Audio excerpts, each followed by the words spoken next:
பெருமக்களே, உங்கள் அனைவரும் வணங்குகின்றேன்.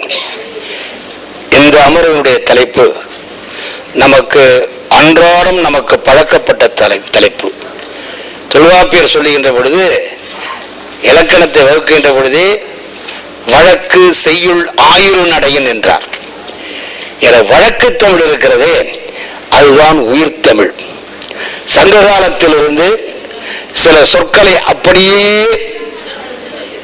தலைமுறைகள் தோறும் கொண்டு வருபவர்கள் யார் என்று கேட்டால் பாமர மக்கள், அதை வழங்குகின்ற மக்கள். அதை பொறுமையாக வைத்து இந்த அமர்வு அமைக்கப்பட்டிருக்கிறது. வந்திருக்கின்ற 4 பெருமக்கள், மார்கண்டன் ரூபவதனன் அவர்கள் மலையக பேச்சு தமிழில் சிங்கள மொழி குறுக்கீடுகள் என்ற தலைப்பில் கட்டுரை வழங்க இருக்கிறார். அடுத்து மணியன் அவர்கள் மூவர் தேவாரம் சொற்பொருளும் சொல்லப்பட்ட பொருளும் என்ற தலைப்பில் கட்டுரை வழங்க இருக்கின்றார். அதற்கடுத்து குறிஞ்சிவேந்தன் அவர்கள் வணிகர்கள் வளர்த்த தமிழ் என்பதிலே கட்டுரை வழங்க இருக்கிறார். அதற்கடுத்து பேராசிரியர் டாக்டர் ஞானசுந்தரம் அவர்களும் பேராசிரியர் டாக்டர் பெரியவாழ்வார் அவர்களும் 2 பேரும் இணைந்து 2 ஆய்வு கட்டுரைகளை வழங்கி இருக்கிறார்கள். அவற்றை முறையே வழங்குவார்கள் என்று சொல்லி முதல் சிங்கப்பூர் துறைமுகமும் துறைமுக தமிழும் என்ற தலைப்பை வழங்க இருக்கிறார்கள்.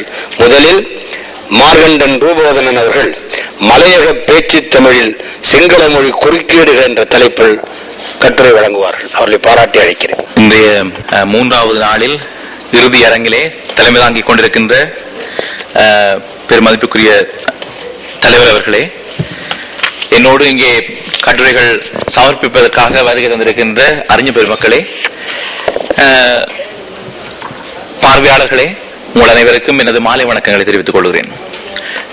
இறுதி ஆய்வரங்கம் என்றபடியினால் இறுதியாக நிற்பவர்கள் இந்த ஒலிபரப்பு சாதனக்காரர்களும் இந்த வீடியோக்காரர்கள் என்பதும் நமக்கு தெரிந்த விடயம் என்றாலும் பாரதியார் பல்கலைக்கழகத்தை சேர்ந்தவர்கள் இருப்பார்கள் என்று தலையாட்டுகிறார்கள். படியினால் நான் ஓரளவுக்கு சுகமாக செய்யணும். அதே நேரத்திலே நாங்கள் இங்கே அமர்ந்திருக்கிற கட்டுரையாளர்களும் நாங்கள் ஒரு உறுதிமொழிவை எடுப்போம். மிகவும் சிறப்பாகவும் சுருக்கமாகவும் எங்களுடைய ஆய்வுக்கட்டுரைகளை நாங்கள் செய்வோம் என்று உறுதி எடுத்துக் கொள்கிறோம். உங்களுக்காக மிகவும் அழகாகவும் வெகு விரைவாக சுருக்கமாக உங்களுக்கு இந்த ஆய்வு கட்டுரையை சமர்ப்பிக்க நாங்கள் இருக்கிறோம். என்னுடைய ஆய்வு தலைப்பு மலையக பேச்சு தமிழில் சிங்கள மொழி குறுக்கீடுகள் என்பதுதான் என்னுடைய ஆய்வு தலைப்பு. இந்த ஆய்வினுடைய முன்னுரை என்னவென்று சொன்னால், இலங்கையிலே 4 பிரதேசங்களை குறிப்பாக சொல்லுவார்கள். ஒன்று வடக்கு யாழ்ப்பாணம், அடுத்தது கிழக்கு மட்டக்களப்பு, மலையகம், அடுத்த தென்பகுதியை வாழுகிற தமிழ் மக்கள். இந்த 4 பிரதேசங்களிலும் வாழுகிற தமிழ் மக்கள் மத்தியிலே இருக்கிற பேச்சு தமிழ், எங்களுடைய தலைவர் சொன்னது போல உயிரூட்டமான அந்த பேச்சு தமிழ் வேறுபாடுகளை கொண்டதாக காணப்படுகிறது. அந்த வகையிலே இந்த மலையக தமிழ் மக்கள் என்றவர்கள் வாழுகிற பிரதேசத்திலே அவர்கள் பேசுகிற மொழி, அந்த மொழியிலே எவ்வளவு தூரத்துக்கு சிங்களம் குறுக்கிடுகிறது, இன்டர்ஃபியரன்ஸ் என்று சொல்லுவார்கள். நான் குறுக்கிடு என்ற தமிழ் சொல்லை இங்கே பயன்படுத்தி இருக்கிறேன். Language interference, Sinhala language interference in spoken Tamil, upcountry Tamil, இதான் என்னுடைய தலைப்பு. அந்த தலைப்பிலே நான் செய்ய இருக்கிறேன். இந்த மலையக தமிழ் அல்லது மலையக தமிழர் என்கிறவர் யார் என்ற விஷயத்தை நான் உங்களுக்கு சொல்ல வேண்டும்.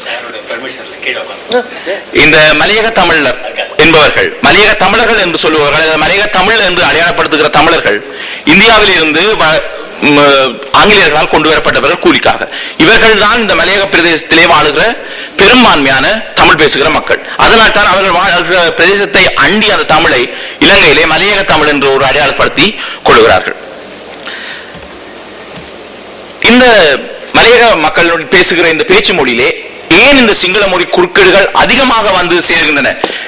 சென்னையிலே சரி அல்லது தமிழ்நாட்டிலே சரி, நாங்கள் பொதுவாக பார்க்கிற பொழுது 60% ஆங்கிலத்தையும் 40% தமிழையும் பேசுகிற நாங்கள் ஒரு தன்மையை காணக்கூடியதாக இருக்கிறது. அங்கே இதே மாதிரி ஒரு குறிப்பிட்ட அளவு தூரத்துக்கு இந்த சிங்கள மொழி சொற்கள் எப்படி தமிழிலே மலையக தமிழிலே கலந்திருக்கின்றன என்பதை பற்றி பார்க்க நாங்கள் இங்கே எனது ஆய்வுக் கட்டுரையிலே முனைந்திருக்கிறேன். அதற்கான காரணங்களை நான் பட்டியலிட்டிருக்கிறேன். ஒன்று, பெரும்பான்மையினர் பேசும் மொழி. இலங்கையிலே பெரும்பான்மையினர் பேசுகிற மொழி சிங்கள மொழி என்பதனாலும், அது ஒரு அரசகர்ம மொழியாக இருப்பதனாலும், தமிழும் ஒரு அரசகர்ம மொழியாக இருந்தாலும் மலையக மக்களை பொறுத்தவரையில் அவர்களுக்கான அரச கர்ம மொழி தமிழாக இல்லை. அது அவர்கள் வாழுகிற பிரதேசத்திலே அரச கர்மங்கள் யாவுமே சிங்களத்திலே தான் மேற்கொள்ளப்படுகின்றதனால் அவர்களுடைய அரச கர்ம மொழியும் சிங்களமாக தான் இருக்கிறது. அடுத்தது மலையகத்தில் சிங்களம் தான் ஆதிக்க மொழியாகவும் இருக்கிறது. அவர்கள் எங்கு சென்றாலும் சிங்களத்திலே தான் உரையாட வேண்டும், சிங்களத்திலே தான் தங்களுடைய காரியங்கள் செய்ய வேண்டியிருக்கிறது. அவர்கள் தமிழர்களாக இருந்தாலும் கூட வடகிழக்கு தமிழர்களுக்கு அப்படியான ஒரு பிரச்சனை இல்லை. அவர்கள் தனி தமிழிலேயே எல்லா விதமான காரியங்களையும் செய்து கொள்ள முடியும்.